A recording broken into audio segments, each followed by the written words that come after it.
আজ রান্না করতে চলেছি চিংড়ি পটল ভাজা। তার জন্যে পটলগুলোকে ভালো করে খোসা ছাড়িয়ে নিয়ে এই পটলগুলোকে 4 ভাগে ভাগ করে কেটে নিয়ে তারপর ভালো করে ধুয়ে একটু কড়াইয়ে তেল গরম করে সেই তেলে পটলগুলোকে হালকা লবণ দিয়ে ভেজে নিতে হবে। ভেজে নেওয়ার পরে একটি পাত্রে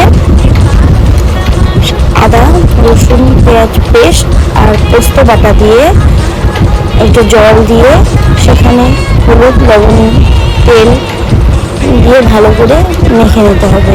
মেখে নেওয়ার পর সেখানে চিংড়িগুলো দিয়ে ভালো করে মিক্স করে নিয়ে সেখানে ভাজা পটলগুলো দিয়ে দেবেন। তারপরে 4টে লঙ্কা কুচি, তারপরে টমেটো দিয়ে ভালো করে সেটাকে ঢেকে দিয়ে কড়াইয়ের উপর জল দিয়ে ভালো করে সেটাকে ভাপিয়ে দেবেন। তারপরে বাস তৈরি আমাদের চিংড়ি পটল ভাপা।